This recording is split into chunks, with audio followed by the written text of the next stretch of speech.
you, honestly, I will love it if we beat them. Love it.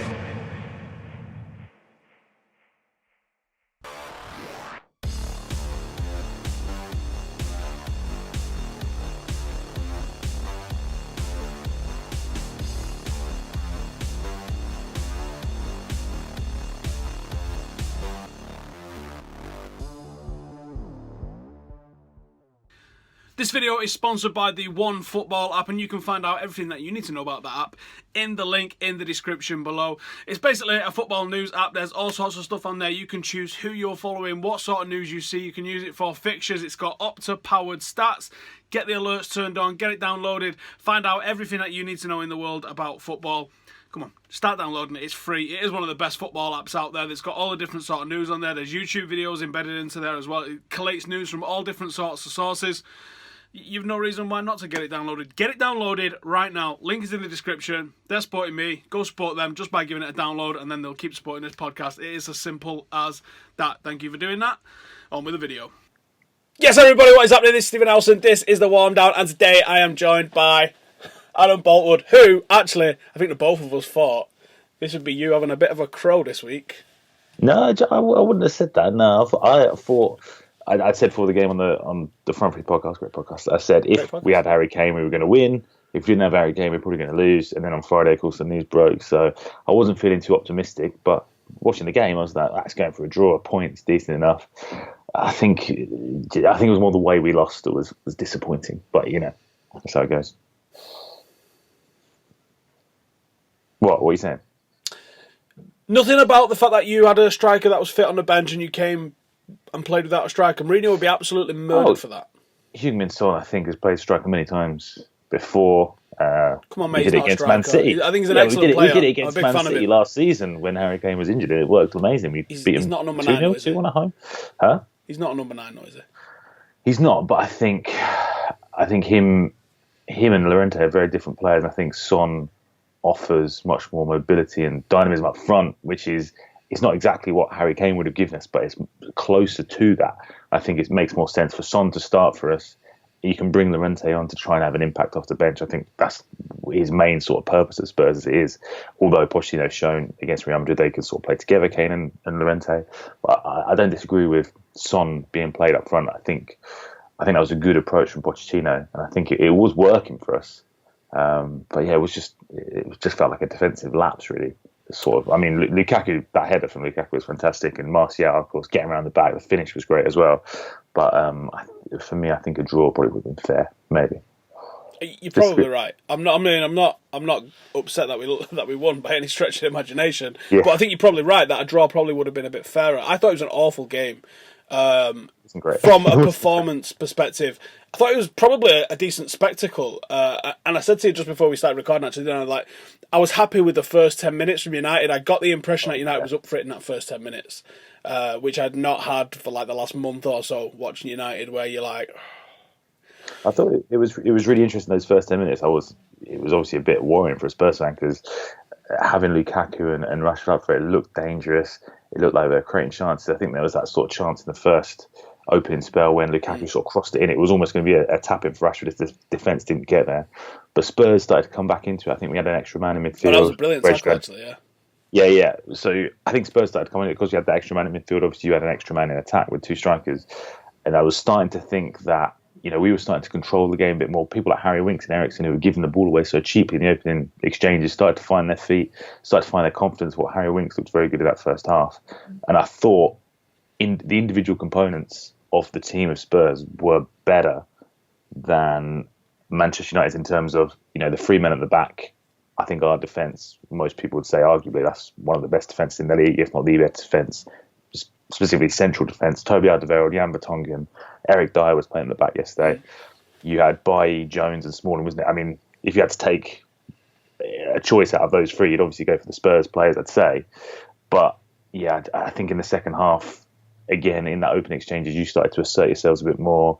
Spurs struggled a little bit, and again, it's just a lapse that sort of gave you the 3 points in the end. But, I mean, correct me if I'm wrong, but I think Manchester United needed the win more than us. I know we've spoken a lot on the Front Three podcast. You've probably spoken to death about the whole negativity around Mourinho's tactics, be it justified, be it not, but there was this narrative around Mourinho, not a criticism for the way he played at Liverpool, and I think that win sort of puts an end to what was a pretty bad week for Manchester United.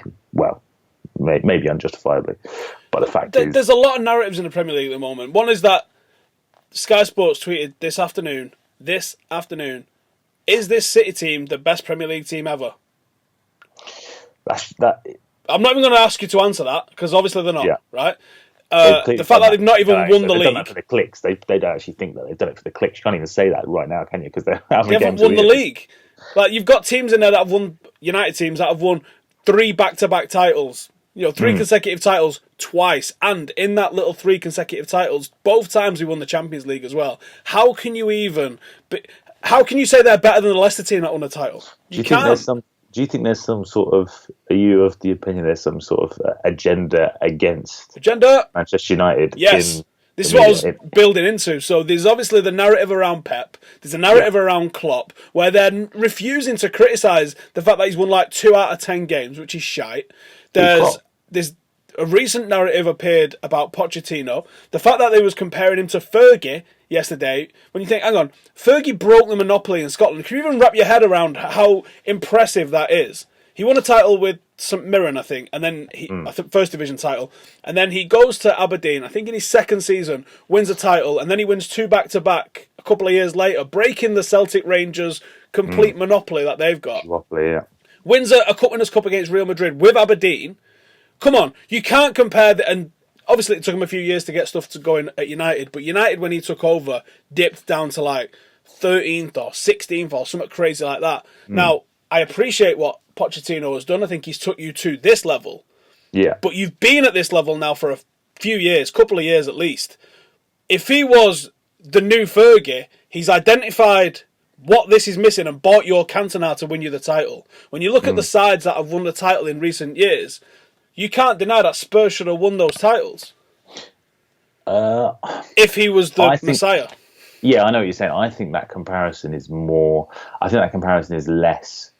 Pochettino is as good as Ferguson, and we're seeing that right now. I think it's less that comparison. I think people make that comparison because I think his sensibilities and his style seem more in line with what most people would perceive Alex Ferguson to be about, that attacking football, the counter-attacking football, the relationship he has with the players, etc. I think it's less about Pochettino is as good as Ferguson as Pochettino almost feels like the next Ferguson in his approach to the game. But the pragmatism's missing. The thing that makes Mourinho a winner and the thing that's causing a lot of the criticism for Mourinho right now is what Pochettino lacks. I saw a stat yesterday, and I don't know if this is a true stat or not. I mean, it was on Sky. I'm assuming it's correct. That under Pochettino or Spurs in the last 30 games against top 6 teams have won only 3. That's I think the one I saw was we've got 1 win in 16 against top 6 teams or something under Pochettino. Yeah, I think it's away.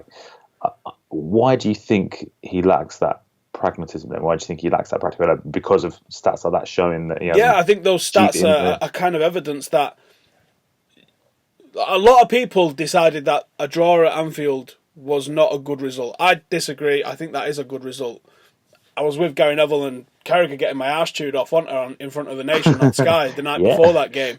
Yeah. And off camera, I spoke to Gary about it, and I said, I'll take a draw if it's on offer now. I think I said it on camera as well, actually. I said, I'll take a draw at Anfield. And I don't care how bad their defence is, and I don't care anything like that. And a lot of people have been comparing you guys going drawing with Real Madrid versus United drawing at Anfield. And I've got to just ask you, who do you think plays harder?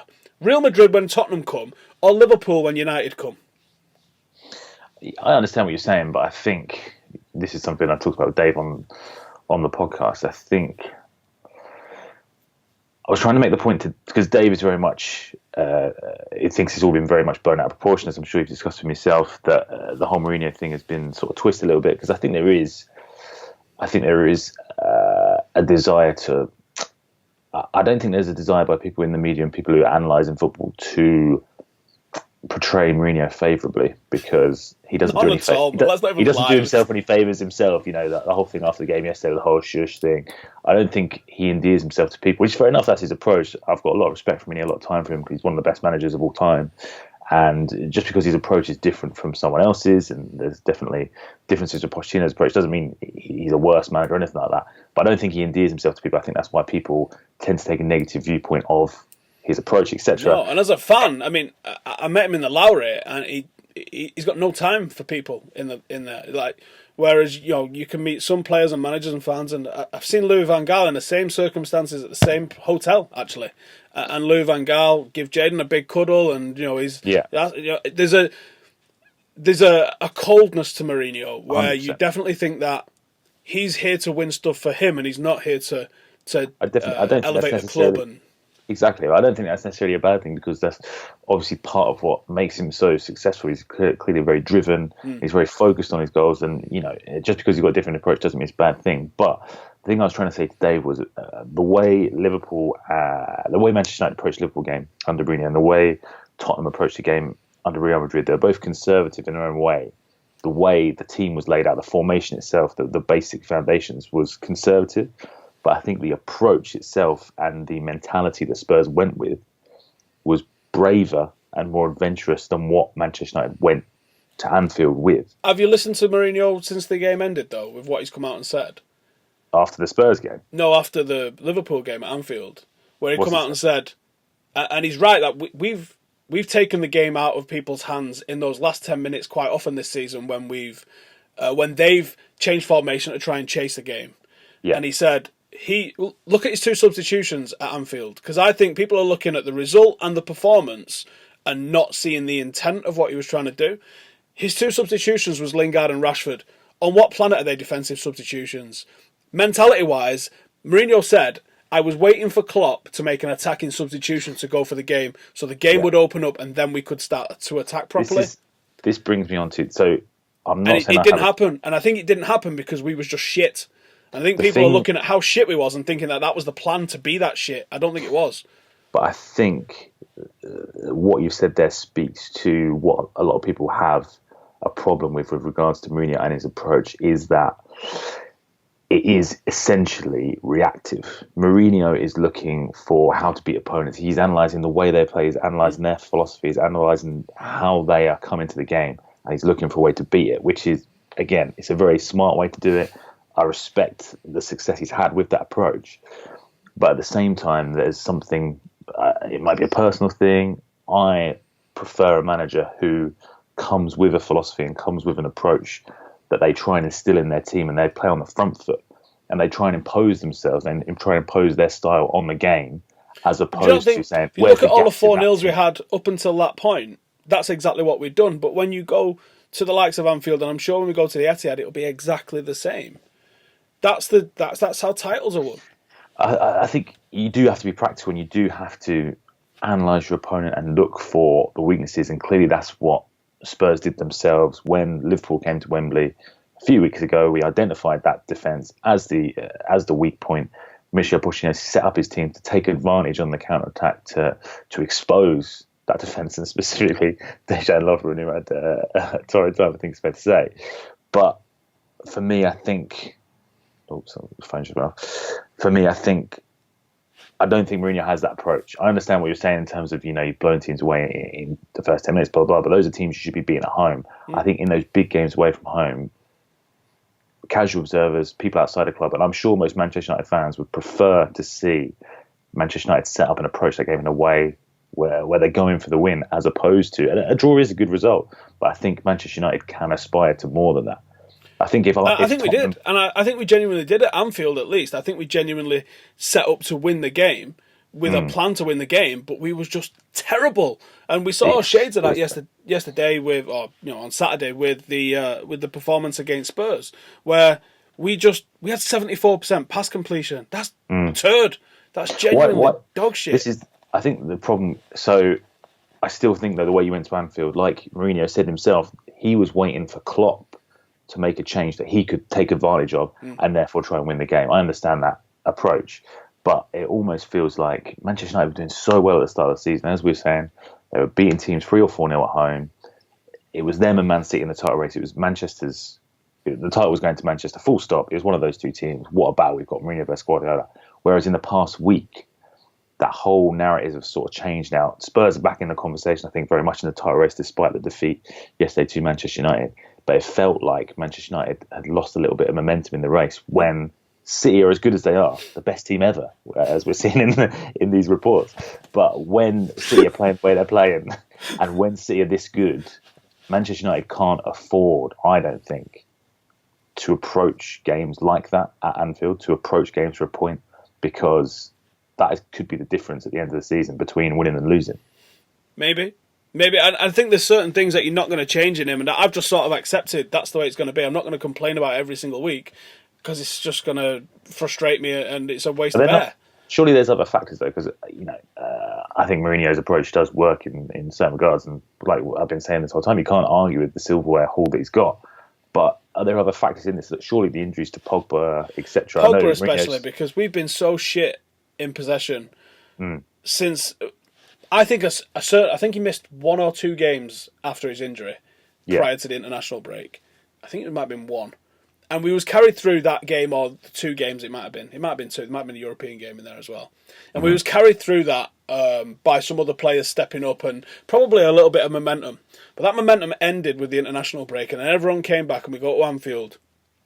And we have a poor performance where we're trying to introduce Herrera because he's not played him all season. Herrera's trying to come in and fit with Matic, and they just aren't connecting in the slightest. And that worries me, because I really thought they was going to be pretty good together, and they're just not. There was 7 passes between the two of them yesterday. 7, that's it. That's garbage between your two central midfielders. Yeah. There was a 1-2 between them at one point as well, so you're like, boom, boom, there's an extra one. So there was only 5 passes apart from that in the rest of the game between your central midfield partnership. That's awful. And I think we miss Paul Pogba's presence, we miss his ability, and that's what Gary Neville said is, at Anfield away, at these big games and the biggest matches, when there's half a second on the ball too long and someone wallops you, when you've got to put in a good pass, when you've got to use your experience and retain possession a little bit, because I think both teams yesterday, United and Spurs, we both gave the ball away really cheaply. It was such a Sunday League level game in midfield, really, chasing each other down, and the ball play from both of us was just cack. And I don't know how much the conditions played into that. It's probably a factor. But you look for a player that can put his foot on the ball, that wants it, and has also got the quality to take it in and do stuff with it. He said that was Scholes. That was what Scholes used to do for them. He would always want the ball in them games. He would always want the ball in those situations. And that's what Pogba does at the moment. And Matic, as good as he's been, isn't that. And Herrera, as bad as he is this season, despite how good he was last season, he's not that either. Mkhitaryan, I can't explain at the moment. He's not doing well. He can probably pull off something magical in every single game, but consistency's quite worrying. I think Juan Mata might have been a better option yesterday with the ability he's got on the ball. You know, he's not as someone that likes to run at people as much as Mkhitaryan does, so maybe Mata being able to be an option and just have a bounce pass off every now and then, just to that keep possession. 'Cause passing it around your centre half's not football for me, but actually holding the ball and preventing the opposition having it just for 5 minutes, just, let's take the sting out of this game a little bit, might have been a nice idea. And I just think once Pogba comes back, supposedly back for the Chelsea game, that could be massive for us. Yeah. Because if, like you said, there's a narrative being built up at the moment, and City went to Chelsea and beat them, and everyone blew that out of proportion. It was a fantastic performance from City, but Chelsea was shit, proven by the fact that Crystal Palace went there and beat them. And then they struggled to beat Watford last week. So this isn't a vintage Chelsea team at the moment. But if United could go there and have a real marker, beating you lot this weekend, and then next weekend go beat Chelsea, you've got to start taking United seriously then. It changes the story completely, yeah. And I think that's when the momentum comes back as well, because whether the narrative, I think Mourinho has to take some of the blame for his tactics for why this sort of narrative has started to build up. But at the same time, beating Chelsea, I think it's just going to change all of that. And I think you should, because as you say, they've been pretty inconsistent this season. Morata seems to be struggling again now. He's come back from injury. If Pogba's back and he's 90% plus, I think we'd probably do, to be honest. It'd be nice to see Lukaku go down and score as well. Yeah. What's your hopes, expectations, wishes and wants for the season for the Spurs? It's interesting because I think, League Cup win? Oh, hang on. yeah, that's gone. See, let's not get dragged into that, but I don't care about the League Cup at all. For me, it doesn't mean anything. No, it doesn't. And I think I'm not going to pretend our win means anything, but this is a team that has yet to win stuff. Do you not want to build that in? For me, the League Cup, I don't think does that job. I think if we'd have won the League Cup this season and nothing else, I don't think that would allay any of those questions. People would still be like, well, you're only a League Cup, you need to win something proper to build a winning mentality. It's just a League Cup. So I don't think it changes that narrative, as we've been saying a lot in this podcast. I don't think it changes that narrative. But I think for Spurs, I think what people forget, you said earlier, you can't deny that Spurs shouldn't have won the past 2 Premier League titles. I think people still forget that Spurs technically, and I think in a very real way, are overachieving. I think when you look at our wage budget, I think when you look at the spend as well compared to the other clubs around us, I think what Pochettino is doing is phenomenal. I think it's incredible. I think you've assembled a fantastic team on the money it's cost you to assemble it. But if you go player for player, and this is my argument yesterday when I was talking to Adam, actually, McCullough, is that because there's a lot of talk about Pochettino to be an eventual United manager, and my argument is there's that record. I think he'd be perfect for Manchester United. All right, well, here's my argument, just slightly against it. Is he's not good at the moment. I would take your 11 and our 11, and I think it's very, very similar. And I'd possibly even put yours ahead of it, just in the cycle of the team at the moment. I think yours is way more settled, and I think just about better. I'm a massive Harry Winks fan. I think he is one of the most underrated players in the league. I think he's absolutely fantastic. Eriksen, Dyer, Kane, mint.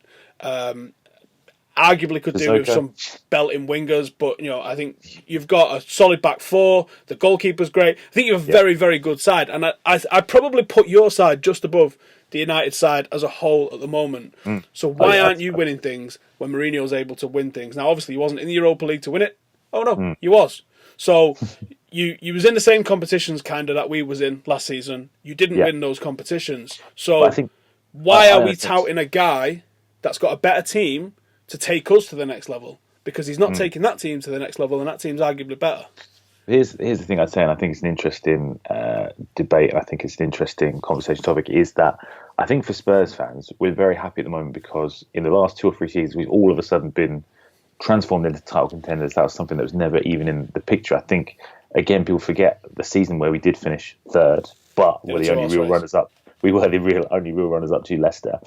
No one expected us to do that. We weren't given any chance of being in the title race. People say, you're going to finish outside top 4, blah, blah, blah.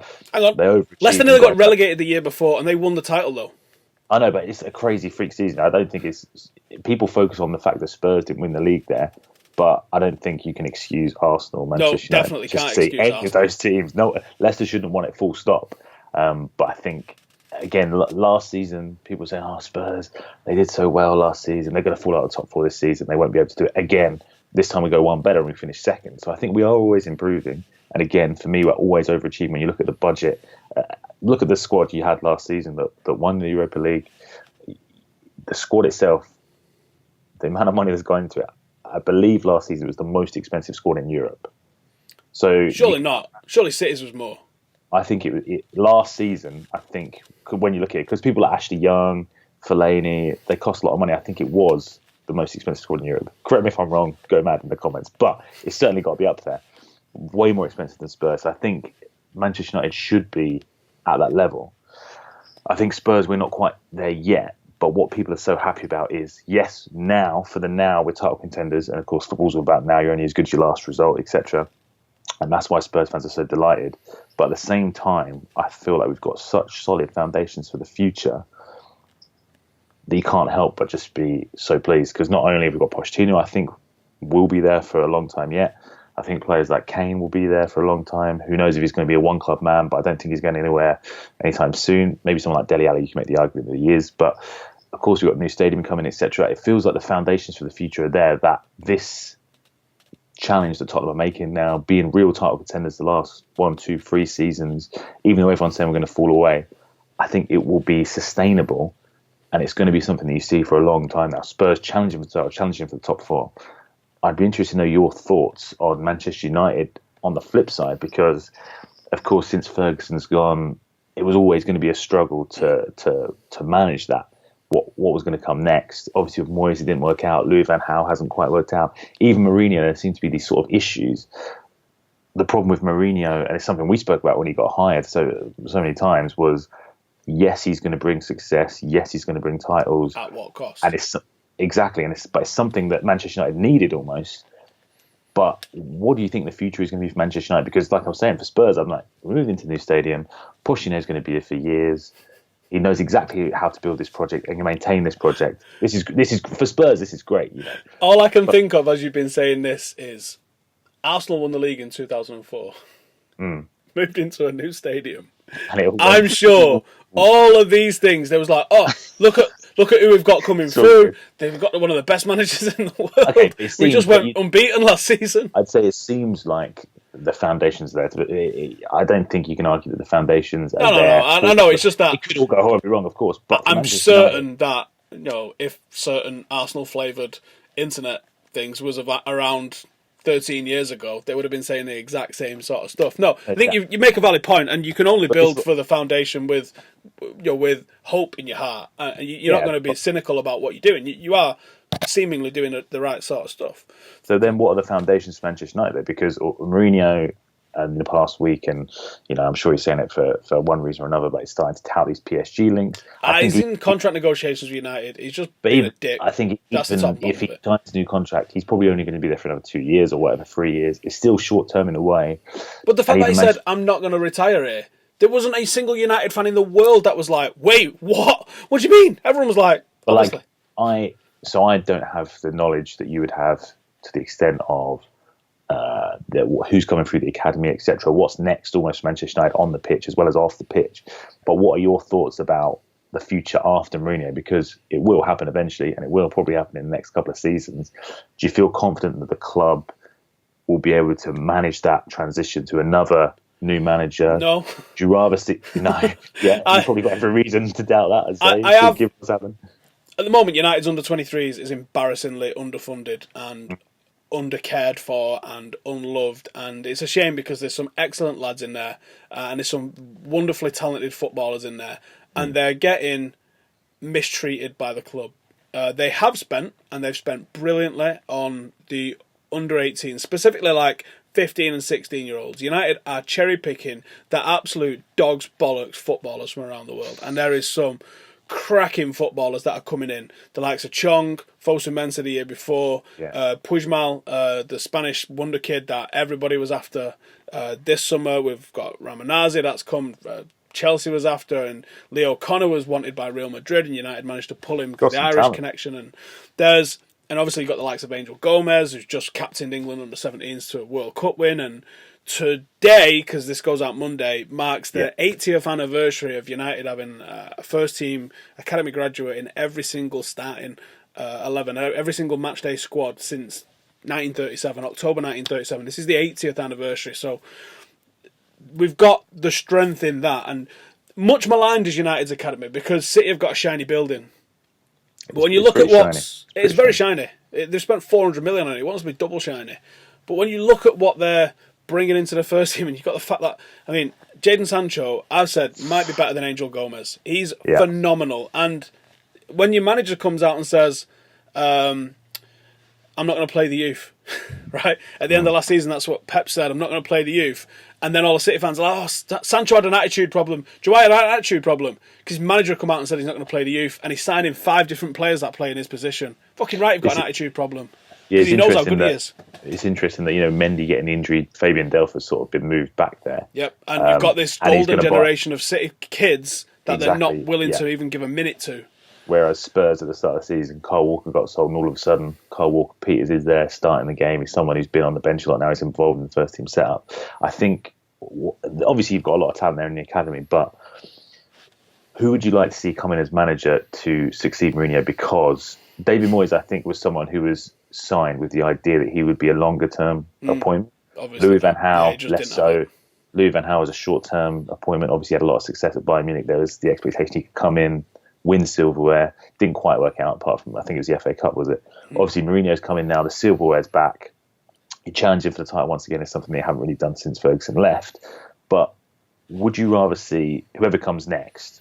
It could be almost a Chelsea model where it is always very short term and the manager's there for 2 or 3 years. It's very quick. Or would you rather see someone in like Pochettino who will build the foundations for the future? Because we've seen how much a manager the impact they can have. He's transformed Tottenham into title challenges, as we're saying, in his past few years, and he's transformed the club top to bottom, I'd say. Would you like to have someone in like that? 100%. Would you rather have someone People tell you now, don't they, that in silverware that season? No, because I just come back from Bilbao, aren't I? Bilbao don't want to win. I'm sure they do, but they're sensible enough to say, like, what would it cost us to try and compete with Real Madrid and Barcelona? Now, United are in that realm of competing with Barcelona and Real Madrid, certainly when it comes to signing players. Yeah. But what I love, and it is a genuine love and respect for what Bilbao have done, is that they've gone, success is relative. And that 80th anniversary, you can't replicate that. If Mourinho fucks that up this week, it takes us 80 years to fix that. Can you even wrap your head around that? Like, 80 years. The club's only been in existence for 100 and whatever, 13 or 14 years. Like, 80 years to fix a mistake that someone makes. Like, I don't know if I would want it enshrining into United's like club rules the way it is sort of like an unwritten rule at Bilbao that you only play Basque players. But there's a pride to that, and there's no prizes for it, and they make it harder for themselves to do that. But I would love United, we're never going to do it, but I would love United to look to building legacies like Ferguson had, and look to building organic football clubs that, maybe we do bring in 30-40% of our team through the academy, but sprinkle that with the best of the players in the Premier League and a couple of the stars from around the world. And I would love for us to have a club that feels like that organic, because I think I don't like the model at Chelsea and I don't like the model at Real Madrid. I would rather be giving people time. Like, I wasn't doing fan cams or full-time Devils and stuff in the Moyes era. And I was, give the guy time. This is a hell of a job, until the Piraeus Olympiacos game, when it was one of the worst games of football I ever saw in my life, and I was like, he's got to go. Louis van Gaal, you never see me say sack the man. You always say, you got to give him time. This is a hard job. In Mourinho, like, I'm all for giving time for whoever it is, because this job is huge, and I don't think you get proof that this works constantly sacking people. And sometimes you go, obviously, they sacked someone when he was 15th and then they won the league, and you're like, all right, I suppose that was the right decision. But I think you're saying there that success is relative. I think that's really interesting, because for me, I think it does, it is the rivalry of fans and stuff. A lot of it does boil down to silverware, but for me, Pochettino has succeeded already at Spurs by turning them into title challenges. Yeah, yes, maybe you're right. Yeah. Like to joke about they won the runners-up award and to put in the pressure on trophy, but I think it is relative compared to Manchester United, the biggest, best club in the world. Tottenham, I think they have succeeded. I think what's interesting problem that we have is that I would love to see us being, this constant producer of talent through our academy.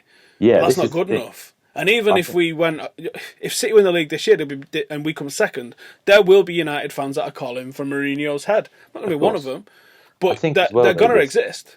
We're missing that sort of like.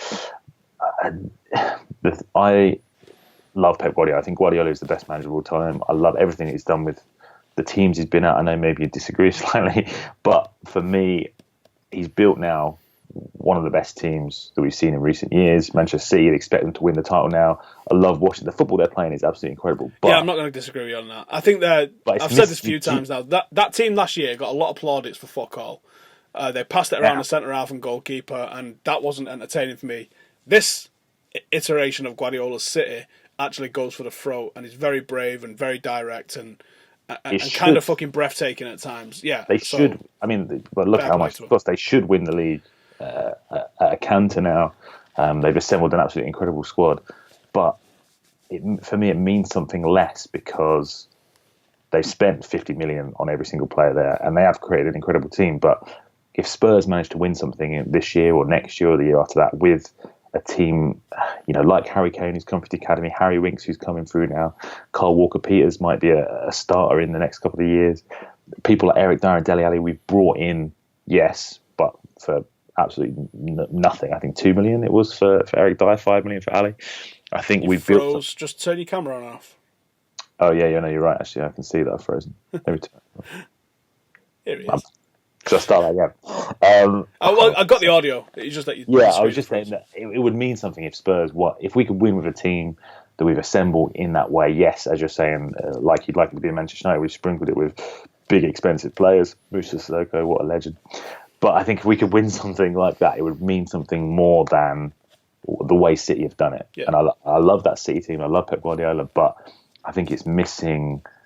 Do they have any Manchester players in the 11 now? Anyone who's sort of tied to local? I don't think City have had a Manchester-born player in the Manchester derby. I think since Michael Johnson. I'm not sure what year that was. I think that was pre-takeovers. There's something in this era of football when everyone feels more alienated from clubs and football than ever because of the money in it.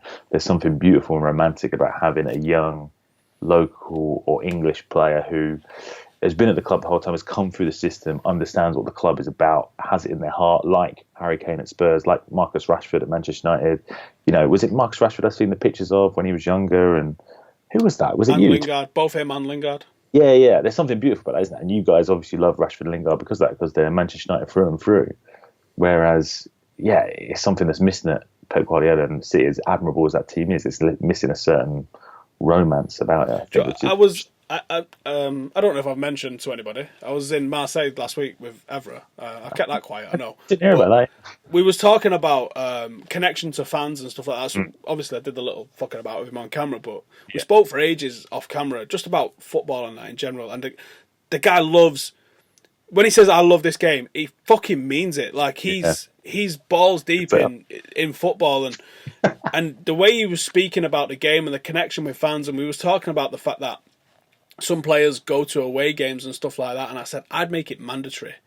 Yeah, I'd make it mandatory that because there's such a little connection between footballers and the fans that support them at the moment, that it's seen as this massive thing when you get a player that goes to Anfield away with the fans and stuff like that. Yeah. Ashley Young does it, credit to that.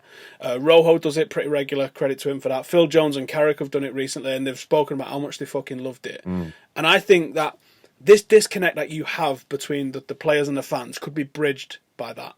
That the first few times that they're going to do it, they're going to get mobbed, and it's going to be awkward, and it's going to be probably dangerous for them as well, so let's be honest. Yeah, but the more that happens, the more that the regular away fans are going to be like, fuck off, mate, just leave him alone. You know what I mean? He's watching the match. And then you're going to get a relationship. And those players are going to feel that connection with the fans, because they're going to feel what it's like to be in the away end when you score a last-minute winner somewhere and fucking arms and legs it everywhere. And they're going to know. And I think that knowing that and seeing that and experiencing that with the fans is priceless. And Evra was mad for that. He said he wants to come to a game with me at Old Trafford in a Stretford end. And I said, for starters, that's not happening.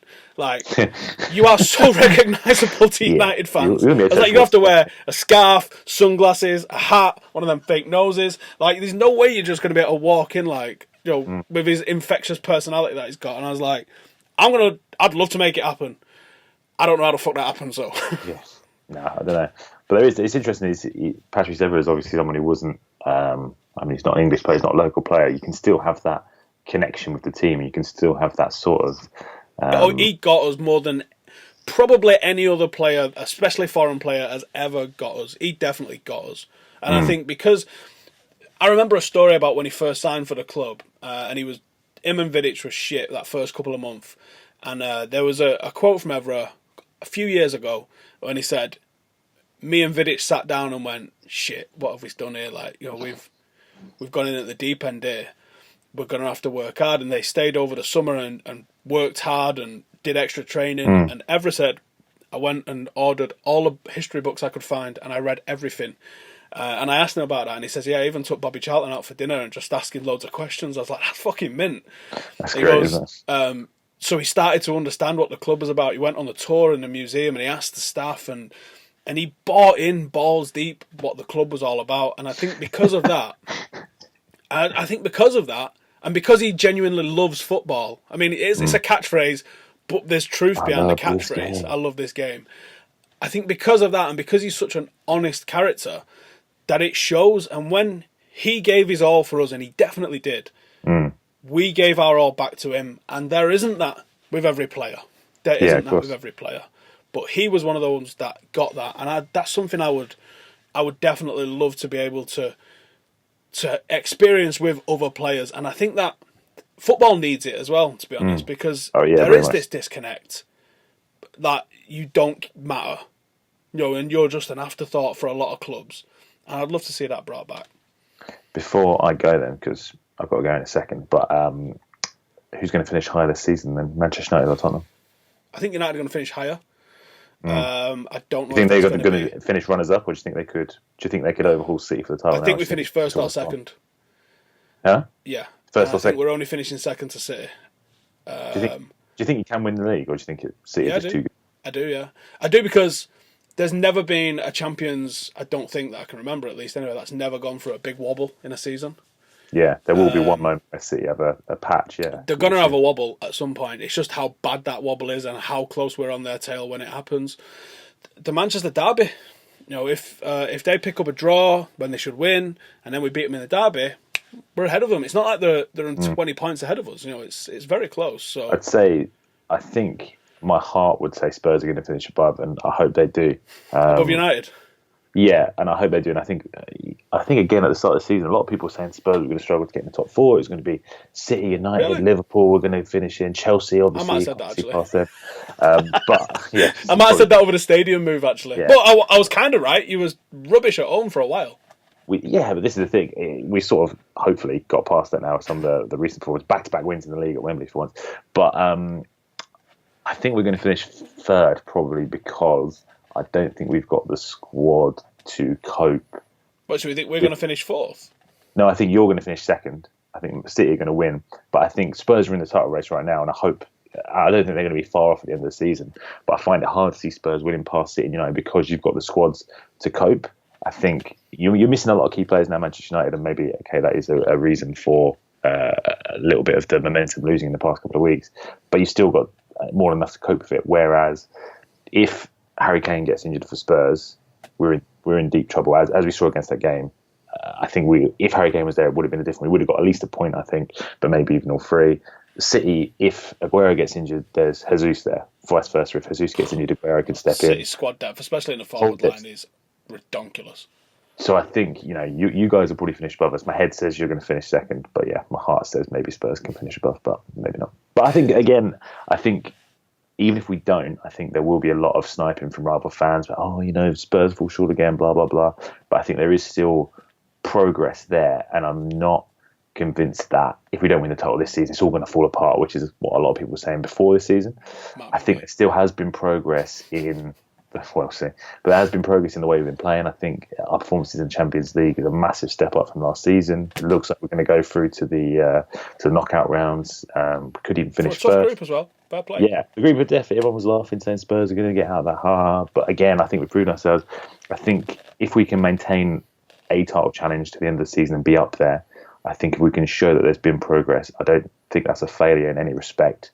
Because, as I say, Spurs are overachieving. I think next season is going to be the one where there has to be a title, or there has to be the FA Cup, or there has to be going deep in the Champions League or something like that. The problem is it's going to be harder than ever when, next season City are probably going to spend an absolute fortune again. I'm sure United would do the same, and I feel like City are getting away from Spurs in terms of their strength in depth. We're talking about the same with United. I wonder if next season it'll be too far, that gap, whereas at the moment you can probably just about bridge it. But we'll see. Right, Boultwood, where can everyone go and find you? You can find me on Twitter at Adam Boultwood, but do come and listen to the Front Three podcast with me, Statman Dave, Lawrence McKenna, Chris Hennage, Nico Morales. It's a great podcast, so I'm told. Yep, it's on iTunes, so make sure you go and get it. And this is also on iTunes as well. If you've watched the video or whatever, you can also find this on iTunes too. On the Warm Down, it's on its own little thread. So go and subscribe to the Front Three, great podcast, and also subscribe to the Warm Down on iTunes and rate and review both if you haven't already. Boultwood, be great. Thanks for having me. See you soon. Oh, you're coming down to London? Yeah, I'm going to come down and see you, I think. Look forward to it. Right, man. Nice one. I'll see you in a bit.